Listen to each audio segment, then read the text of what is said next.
نفل نماز اول شب بعد نماز عشاء 8 رکعت نماز نفل 4 سلام کے ساتھ پڑھے۔ اول شب یعنی یکم محرم الحرام کی اول شب میں 8 رکعت نماز نفل 4 سلام سے پڑھے، اور ہر رکعت میں سورۃ فاتحہ کے بعد سورۃ اخلاص 11 دفعہ پڑھے۔ انشاءاللہ اس نماز کی برکت سے روز محشر میں اس نماز پڑھنے والے اس کے گھر والوں کی اللہ بخشش فرمائیں گے۔ اور میں پہلی رکعت شب کو جو یکم محرم کی پہلی شب ہے، اگر اجتماعی طور پہ بیٹھ کے یا آپ اکیلے بیٹھ کے صرف ایک تسبیح کلمہ شریف کی پڑھ لیں اور حضرت عمر کو ہدیہ کریں، ان کی روح کو،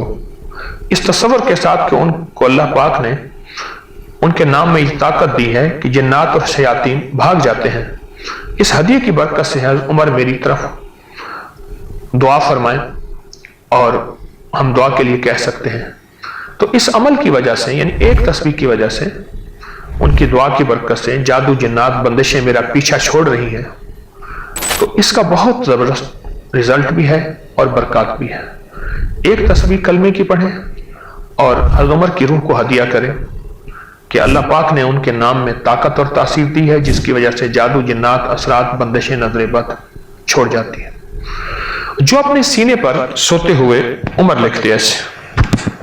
سینے پر 1 بار 3 بار 5 بار 7 بار،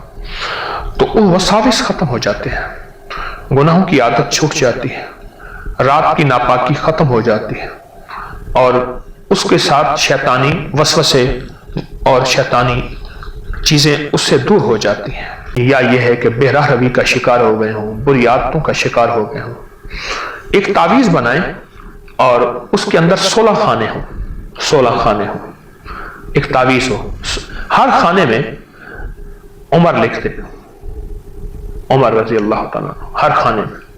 اوپر بسم اللہ الرحمن الرحیم، ہر خانے کے چاروں طرف بسم اللہ الرحمن الرحیم، اوپر دائیں بائیں نیچے درمیان میں 16 خانے ہوں، تو عمر رضی اللہ لکھ دیں اور وہ تعویذ اس کے گلے میں ڈال دیں، دھو کے بھی پلائیں، یعنی پانی میں ڈال دیں۔ تو اس تعویذ کے بہت کمالات ہیں۔